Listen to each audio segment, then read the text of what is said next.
Hello everyone. As of नौ यानी कि 8 मार्च जब मैं ये वीडियो रिकॉर्ड कर रहा हूँ, तब तक बैंक ऑफ इंडिया ने दो जोन्स में सिलेक्टेड कैंडिडेट्स को, यानी कि एक था आपका धनबाद जोन और एक न्यू दिल्ली जोन। इन दोनों जोन्स में जिन भी कैंडिडेट्स का मेडिकल जोन अलॉट किया गया था, ठीक है, उन लोगों को बैंक ऑफ इंडिया ने डॉक्यूमेंट वेरिफिकेशन और मेडिकल के लिए मेल भेजा हुआ है। और किन किन लोगों का कौन सा मेडिकल जोन अलॉट हुआ है वो इस पीडीएफ में दिया हुआ है। ये जो पीडीएफ आपके सामने है, इनमें इसमें रोल नंबर और रजिस्ट्रेशन नंबर वाइज दिया हुआ है कि किस कैंडिडेट का कौन सा मेडिकल जोन अलॉटेड है। ठीक है, तो इसमें आप देख सकते हैं आपका आपका कौन सा जोन है। और फिर टोटल जो है आपका 664 कैंडिडेट्स को मेडिकल जोन अलॉट कर दिया है बैंक ऑफ इंडिया ने। लेकिन कुछ कैंडिडेट्स को बैंक ऑफ इंडिया ने होल्ड पे रखा हुआ है। 26 कैंडिडेट्स जिनका रोल नंबर यहाँ डिस्प्लेड है, उनको मेडिकल जोन अलाउड नहीं किया गया है। तो उन लोगों को मेल भेजा गया है रिगार्डिंग ये कुछ डॉक्यूमेंट्स। ठीक है, कुछ डॉक्यूमेंट्स की ज़रूरत है उन्हें, ताकि वो आप फर्दर वेरीफाई कर सकें आपकी जेन्युइनिटी को, आपकी जेन्युइननेस को। ठीक है, और तभी उन लोगों को मेडिकल जोन अलॉट किया जाएगा। तो अब हम लोग देखते हैं कि जो डॉक्यूमेंट वेरिफिकेशन के लिए जिनको मेल आया हुआ है धनबाद जोन और आपका जो न्यू दिल्ली का जोन है, तो क्या क्या डॉक्यूमेंट्स प्रोड्यूस करने हैं वहाँ पे। और ये वीडियो सारे पीओ कैंडिडेट्स के लिए जिनका सिलेक्शन बैंक ऑफ इंडिया में हुआ है इम्पोर्टेंट होने वाला है, क्योंकि उनको भी ये सारे प्रोसेस से गो थ्रू होना पड़ेगा। तो जो भी डॉक्यूमेंट्स यहाँ पर दिया हुआ है, आप बेहतर है कि उसको भी प्रिपेयर कर लें। ठीक है, तो ये जो मेल आया हुआ है, इस मेल में एक आपको कॉल लेटर दिया हुआ है रिगार्डिंग डॉक्यूमेंट वेरिफिकेशन, एक चेकलिस्ट और एक स्टैम्प्ड एफिडेविट का स्पेसिमेन कॉपी है। ठीक है, जिसको कि आपको प्रिंट आउट करके ले जाना है और रिपोर्ट करना है आपको धनबाद जोनल ऑफिस में और या न्यू दिल्ली जोनल ऑफिस में। ठीक है, और 7 पासपोर्ट साइज फोटो भी लेकर के जाने हैं। और जो आपको स्टैम्प्ड एफिडेविट है हम लोग अभी देखेंगे। ठीक है, जो एफिडेविट एक आपको है, एफिडेविट या अंडरटेकिंग उसको बोलेंगे, उसको स्टाम्पिंग करवाना है, यानी कि नोटरी के पास जाके या एडवोकेट के पास जा करके उसको स्टाम्पिंग करवाना है 100 रुपीज़ के स्टाम्प पेपर पे। तो ये है डीवी लेटर जिसमें कि आपका एड्रेस दिया हुआ है। तो जिसका अभी डीवी लेटर आना है उनका भी यही रहेगा, एड्रेस आपको प्रॉपर यहाँ पर मेंशन रहेगा कितनी तारीख को रिपोर्ट करना है, जैसे कि 16 तारीख को रिपोर्ट करना है इनको। और बैंक ऑफ इंडिया का ये था कि 16 तक यानी कि 16 मार्च तक ये सारे जोन्स का जो है जो डीवी और मेडिकल है वो कंडक्ट करवा लेंगे। ठीक है, तो धीरे धीरे सभी लोगों को मेल आना स्टार्ट हो जाएगा। बात करते हैं मेडिकल एग्जामिनेशन की। तो मेडिकल एग्जामिनेशन जो है बैंक ऑफ इंडिया खुद करवाएगा आपका, और जो उसका खर्च होगा, जो भी एक्सपेंस होगा, वो आपको बेयर करना पड़ेगा। तो इन्होंने बोला है कि 700 रुपये लेकर के जाने, तो जो भी टेस्ट वगैरह वो लोग कंडक्ट करवाएंगे, उनका हॉस्पिटल से टाई अप रहेगा, वहाँ पर वो टेस्ट करवाएंगे और जो 700 रुपये आपको पे करना पड़ेगा। ठीक है, और और जो न्यू दिल्ली है वहाँ पर 650 रुपये है। ठीक है, यानी कि जिनको न्यू दिल्ली में मिला हुआ है उनको 650 रुपये लेकर के आने के लिए बोला गया है। ठीक है, और इसमें साफ लिखा हुआ है कि your selection is subject to being medically fit for bank job. यहाँ पर एक इम्पोर्टेंट चीज़ है, जब आप टेस्ट करवाने जाते हैं, ठीक है, तो आपसे पूछा जाएगा कि कोई तरह का अगर बीमारी है या कुछ भी है। ठीक है, तो अपने मन से आपको कुछ भी नहीं बताना है। ठीक है, सबसे पहली बात, अपने मन से कुछ भी उनको नहीं बोलना है कि हाँ आपके साथ ये कंडीशन है या कुछ भी कंडीशन है, क्योंकि अगर आप कुछ बोलेंगे तो बेवजह आपसे फर्दर टेस्ट करवाएंगे वो लोग। ठीक है, इसलिए वो सब चीज़ से रिफ्रेन करना है आपको। ठीक है, जस्ट जो प्रोसेस चल रहा है उससे आपको गो थ्रू होना है साइलेंटली। फिर बात करें करेक्टर सर्टिफिकेट की, तो यहाँ पर इन्होंने 3 करेक्टर सर्टिफिकेट मांगा है। अब 3 करेक्टर सर्टिफिकेट्स के लिए इन्होंने ऑप्शन दे रखा है, ये 4 में से कोई 3। ठीक है, ये 4 में से कोई 3। अब बात करें जो कहीं काम नहीं कर रहे हैं, जो अभी अनएम्प्लॉयड है। ठीक है, 2 केस यहाँ पर बनता है, एक जो अभी एम्प्लॉयड थे और एक जो अनएम्प्लॉयड थे। तो जो अनएम्प्लॉयड थे उसके पास तो सिर्फ 3 ही ऑप्शन है, एक ये 1, 2 और 4। पहला ऑप्शन है कि उन्होंने जो यूनिवर्सिटी या जिस कॉलेज से पास आउट हुआ है लास्ट, उससे करेक्टर सर्टिफिकेट उनको मिला होगा, वो करेक्टर सर्टिफिकेट आपको लेकर जाना ही जाना है। ठीक है, वो कितना भी ओल्ड हो, 3 साल 2 साल 4 साल 5 साल, उससे कोई मैटर नहीं करता है। ठीक है। दूसरा, गैजेटेड ऑफिसर्स, आपको गैजेटेड ऑफिसर से बनवाना है या बैंक ऑफिसर से। तो आपको क्या कीजिएगा, बैंक ऑफ इंडिया का आपका ये है कॉल लेटर, तो बैंक ऑफ इंडिया में ये कॉल लेटर रख के जाइएगा, वहाँ के मंदिर से आपको बनवा लेना है एक। ठीक है। और किसी गैजेटेड ऑफिसर से बनवा लीजिएगा, किसी वीडियो से या किसी भी सीओ से। ठीक है। यानी तो किसी रिस्पेक्टेबल पर्सन से बनवा सकते हैं, मेडिकल ऑफिसर से बनवा लीजिएगा। ठीक है। तो या तो ये दो बनवा लीजिए, या तो मतलब ये तीनों में से कुछ भी बनवा लीजिए। ठीक है। और जो एम्प्लॉयड है करंटली, उनके पास ऑप्शन है कि वो प्रेजेंट एम्प्लॉयर से भी बनवा सकते हैं। ठीक है। Third number, police verification of your character and antecedents. ठीक है। आपको क्या करना है, एक एंटीसीडेंट फॉर्म फिल करना है। ये जो एंटीसीडेंट फॉर्म है अभी दिखा देते हैं आपको। ये एंटीसीडेंट फॉर्म रियली इसको बोलते हैं हम लोग अटेस्टेशन फॉर्म। ठीक है। और ये आपको बैंक ऑफ इंडिया की वेबसाइट पर मिल जाएगा। ये आपको मेल में नहीं दिया गया है। ठीक है। मेल में जो फॉर्म्स दिया गया है वो हम लोग देखेंगे अभी। मेल में आपको ये फॉर्म नहीं दिया, लेकिन ये फॉर्म आपको दिया जाएगा जब आपका कॉल लेटर आएगा, या हो सकता है डीवी के टाइम आपको भेजा दिया जाएगा। ठीक है। इसमें ये सारे डिटेल्स आपको फर्निश करने हैं। तो बेहतर होगा कि आप इसका प्रिंट आउट निकाल करके अभी फिल करके ही जाएंगे। ठीक है। एंटीसीडेंट फॉर्म यही है, इसमें ये सारे डिटेल्स फिल करने हैं। इसमें जो मेन इंफॉर्मेशन है वो 12 नंबर। ठीक है। ये सबसे क्रूशियल पॉइंट है। इसी में आपको बताना है कि अगर आपके अगेंस्ट कोई केस हुआ है या एफआईआर हुआ है या किसी भी तरीके से आपको कोर्ट में कन्विक्ट किया गया है, तो यहाँ पे आपको क्लियरली मेंशन करना है, किसी भी इंफॉर्मेशन को हाइड नहीं करना है। ठीक है। क्योंकि बैंक क्या करेगी, आपका बैकग्राउंड वेरिफिकेशन करवाएगी। ये जो अटेस्टेशन फॉर्म आप फिल करेंगे, ये जो एंटीसीडेंट फॉर्म जो फिल करेंगे, ठीक है, इसका 3 कॉपी आपको लेकर जाना है। और वो जो है बैंक पुलिस अथॉरिटीज़ को ये एंटीसीडेंट फॉर्म भेजेगी, और पुलिस अथॉरिटी चेक करेगी कि रियली में जो आपने इंफॉर्मेशन फर्निश किया है इस फॉर्म में, वो सही है या नहीं है। ठीक है। और जो एफिडेविट फॉर्म आपको यहाँ पर दिया गया है, अभी एक एफिडेविट फॉर्म अभी हम लोग देखेंगे। ठीक है। देख ही लेते हैं एफिडेविट फॉर्म जो है। ये है आपका एफिडेविट फॉर्म।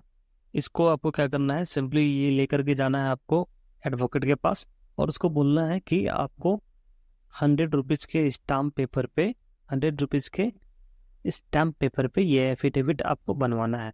ठीक है। तो वो क्या करेगा, ये सारे पॉइंट्स को सेम टू सेम वो स्टाम्प पेपर पे कॉपी करके बना देगा ये। ठीक है। और नोटरी जो है इस पर साइन भी कर देगा। ठीक। अब ये एफिडेविट फॉर्म में रियली में है क्या, इसमें आप ये कंफर्म करेंगे, ठीक है, कि आपको एम्प्लॉयमेंट तभी दिया जाएगा जब आपका police verification report as furnished जो आप डिटेल करेंगे एंटीसीडेंट फॉर्म में, ठीक है, वो सेटिस्फैक्ट्री अगर मिल रहा है पुलिस से तभी।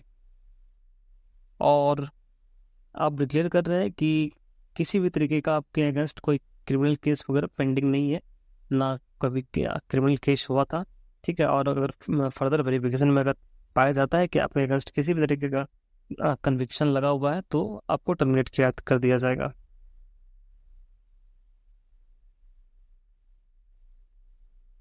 और अगर पुलिस वेरिफिकेशन रिपोर्ट जो है, अगर जब बैंक भेजेगी और उसके 6 मंथ्स के अंदर अगर पुलिस वेरिफिकेशन रिपोर्ट नहीं आता है आपका, ठीक है, तो बैंक जो है आपका अपॉइंटमेंट कैंसिल कर सकती है।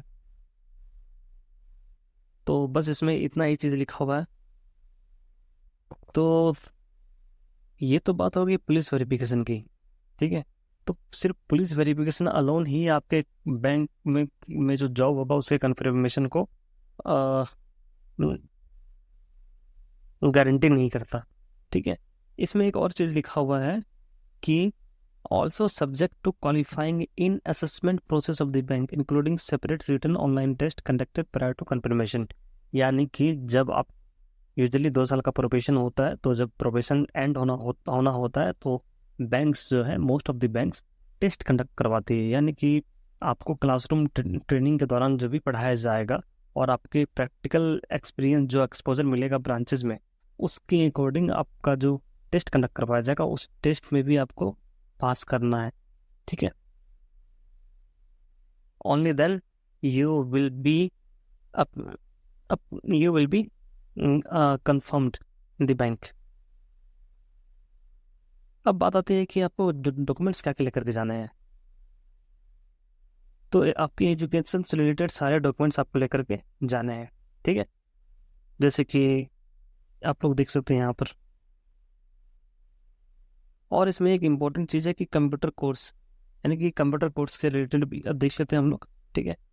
और अगर बात करें कैटेगरी सर्टिफिकेट की, तो जो भी कैटेगरी सर्टिफिकेट आपका है, चाहे वो ओबीसी का हो, ठीक है, और SC ST का हो, वो जो है वो आपका करंट फाइनेंशियल ईयर में बना होना चाहिए, ठीक है। यानी कि 1 अप्रैल 2025 से 31 मार्च 2026 तक का ही बना होना चाहिए। तो जिसके पास अभी भी बना हुआ नहीं है इस पीरियड का, इससे पुराना है, तो वो अभी बनवा सकते हैं, अभी उसके पास सफिशिएंट समय है, ठीक है। और जो EWS कैंडिडेट है, उनका जो EWS कैटेगरी होना चाहिए, वो सर्टिफिकेट जो उनका बना होना चाहिए वो बेस्ड होना चाहिए income of the financial year 24-25, ठीक है। अब क्या है कि आप जब DV के लिए जाएंगे तो आपके वहाँ आपके पास बहुत सारा डिक्लेरेशन फॉर्म दिया जाएगा वहाँ पर, ठीक है। और वो डिक्लेरेशन फॉर्म आपको फिल करना है। उस डिक्लेरेशन फॉर्म में आपको अपना होम टाउन का डिटेल्स फर्निश करना है, आपका प्रीवियस एम्प्लॉयमेंट्स का डिटेल्स फर्निश करना है, अगर प्रीवियसली कहीं आप काम कर रहे थे, ठीक है। अटेस्टेड कॉपी ऑफ पासपोर्ट अगर आपके पास है तो उसका कॉपी भी लगाना है, ठीक है। और मोस्ट इम्पोर्टेंट चीज़, ये किसी बैंक से नहीं मांगा है अभी तक, evidence in support of proficiency in computer skills, यानी कि कंप्यूटर स्किल का एविडेंस। अगर आपने अपने ग्रेजुएशन के दौरान कभी भी कंप्यूटर पढ़ रखा है, ठीक है, या आपके मैट्रिक में कंप्यूटर एज ए सब्जेक्ट था, ठीक है, तो आपको दैट विल बी एनफ, ठीक है। आपको कोई अलग से सर्टिफिकेट नहीं चाहिए। लेकिन आपने कभी ना मैट्रिक में, ना आपने 12th में, ना आपने ग्रेजुएशन में कंप्यूटर पढ़ा है, तो आपके लिए बेटर ये होगा कि आप एक कंप्यूटर सर्टिफिकेट बनवा लें, ठीक है। DCA वगैरह कहीं से भी आप बनवा सकते हैं, ठीक है, वो तुरंत मिल जाएगा आपका।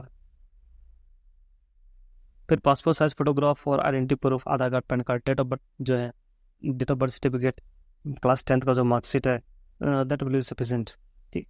और IBPS का जो एप्लीकेशन फॉर्म है वो लेकर के जाना है। और जो अभी प्रेजेंटली काम कर रहे हैं, एम्प्लॉयड हैं किसी गवर्नमेंट, सेमी गवर्नमेंट, PSU या RRBs में, ठीक है, तो आपको वहाँ से NOC लेकर के जाना ही जाना है।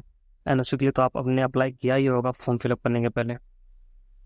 और evidence in support to salary draw in your last present employment in case you are employed. अगर आप एम्प्लॉयड हैं तो इस करंट मंथ का सैलरी स्लिप ले जाने से हो जाएगा आपका, सैलरी स्लिप या अकाउंट स्टेटमेंट, ठीक है, दोनों लेकर के चले जाइएगा, salary slip and account statement, ठीक है।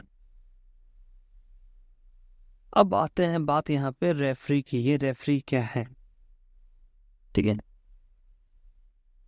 मतलब कि पॉइंट नंबर 1 में जो लिखा हुआ है कि आपको 2 लोगों का नाम और एड्रेस देना होगा जो आपके कैरेक्टर के बारे में बता सके बैंक को, ठीक है। वो कोई भी रिस्पेक्टेड पर्सन हो सकते हैं, ठीक है, चाहे वो कोई प्रोफेसर हो या कोई टीचर हो या कोई गैजेटेड ऑफिसर हो या कोई सीनियर पर्सन हो जो कि आपको जानते हो, ठीक है। बैंक उनसे जो है कॉन्फिडेंशियल रिपोर्ट ले सकता है कि आपका जो कैरेक्टर है और जो आपका बैकग्राउंड है वो ठीक है कि नहीं है, ठीक है।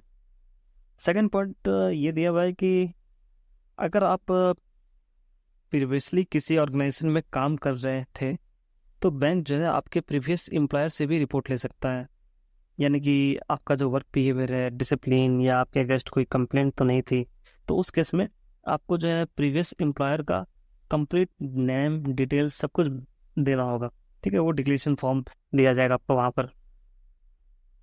और आपको अपना भी सारा कॉन्टेक्ट डिटेल्स देना होगा, अब जैसे कि आपका अपना एड्रेस, मोबाइल, ईमेल, ठीक है।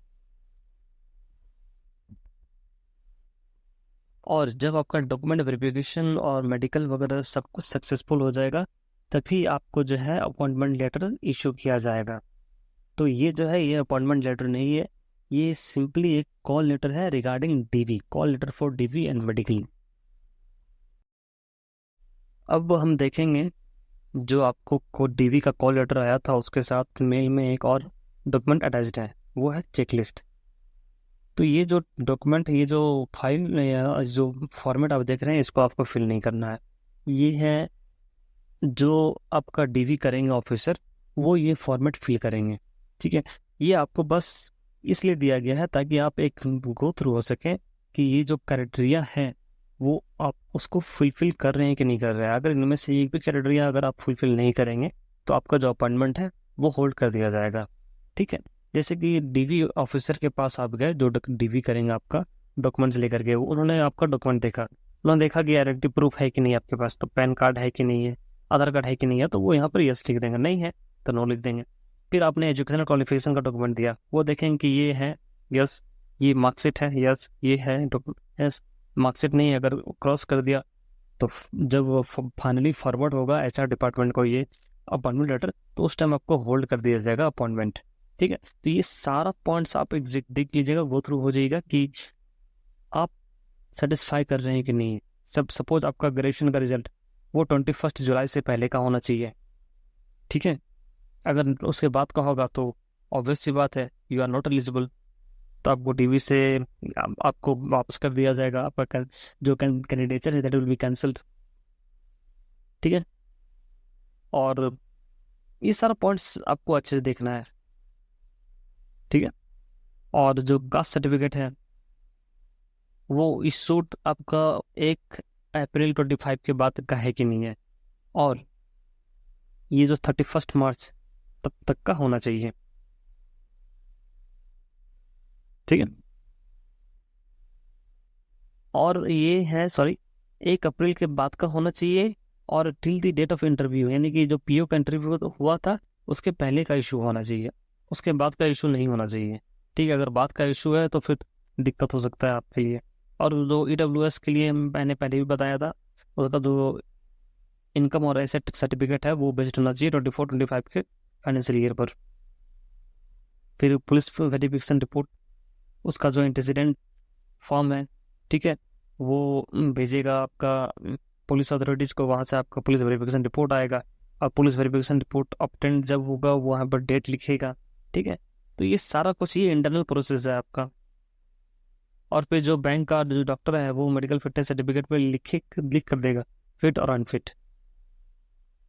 फिर रेफरी रिपोर्ट, जो 2 पर्सन का आप नाम देंगे उससे आपका जो है जो बैकग्राउंड वेरिफिकेशन सक्सेसफुली आया कि नहीं आया, आपके कैरेक्टर के बारे में अच्छे जानकारी दिया कि नहीं दिया।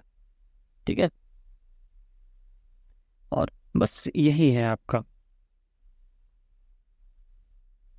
और ये प्राण फॉर्म आपसे ऑप्टेन की प्राण फॉर्म वही है कि आपका एनपीएस अकाउंट ओपन करने के लिए।